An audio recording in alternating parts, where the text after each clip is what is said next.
మహబూబాబాద్ జిల్లా కేంద్రంలోని MLA camp కార్యాలయంలో 99 మంది లబ్ధిదారులకు కళ్యాణ్ లక్ష్మి షాదీ ముబారక్ చెక్కులను ఎమ్మెల్యే పంపిణీ చేశారు.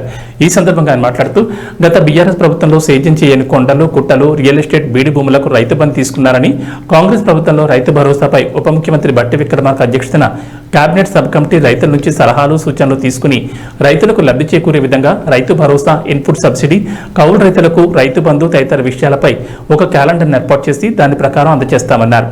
వికలాంగులకు దసరా నుంచి పెంచిన పెన్షన్లు అందజేస్తామని, నియోజకవర్గానికి 3,500 ఇందిరమ్మ ఇండ్లను పూరి గుడిసెలు నివసించి అర్హులైన లబ్ధిదారులకు అందజేస్తామని, వీటి తర్వాత మహిళలకు మహాలక్ష్మి పథకంలో భాగంగా ప్రతి నెల 2,500 కళ్యాణ్ లక్ష్మి లబ్ధిదారులకు తులం బంగారం తదితర సంక్షేమ పథకాలను అందజేస్తామని, మహబూబాబాద్ ఆర్టీసీ బస్సు డిపోకు మంజూరైన 12 బస్సులను రద్దీకి అనుగుణంగా కావాల్సిన రూట్లలో నడుపుతామన్నారు.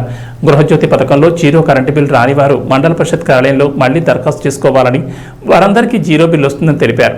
ఇది ప్రజా ప్రభుత్వం అని 24 గంటలు ప్రజలకు అందుబాటులో ఉంటూ ప్రజాసేవ చేస్తానన్నారు. ఈ కార్యక్రమంలో మున్సిపల్ కౌన్సిలర్లు, కాంగ్రెస్ పార్టీ శ్రేణులు పాల్గొన్నారు.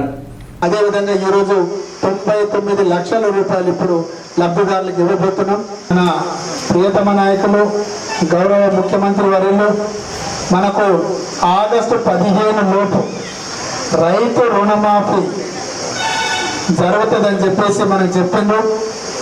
100% ఆగస్టు 15 లోపు అర్హులు ఉన్నటువంటి రైతులకు 2 లక్షల రైతు రుణమాఫీ ఏకకాలంలో చేయడం జరుగుతుంది. అదేవిధంగా మనకు జీరో బిల్లింగ్ అని ప్రతి ఇంటికి గృహజ్యోతి పథకం కింద 200 యూనిట్ల కంటే తక్కువ ఉంటే వాళ్ళకందరికీ జీరో బిల్లింగ్ అని చెప్పాం. 100% కౌలు రైతులకు కూడా ఎకరానికి 15,000 రూపాయలు ఆర్థిక పెట్టుబడి ఇస్తుంది. దాన్ని కూడా ఒక సిస్టమేటిక్ క్యాలెండర్ని కూడా పెట్టి మనము మే 30 తారీఖు లోపు ఖరీఫ్ ఇవ్వాలని, అలాగే నవంబర్ డిసెంబర్ 30 తారీఖు నాడు రబీ కూడా, అంటే పంటలు వేయకముందే పంట రుణాలు రావాలి, రైతు భరోసా ఇవ్వాలని చెప్పేసి వాళ్ళు చాలా మంది కోరడం జరిగింది. ప్రభుత్వం కూడా దిశగా అడుగులు వేస్తూ ఉంది. ఇది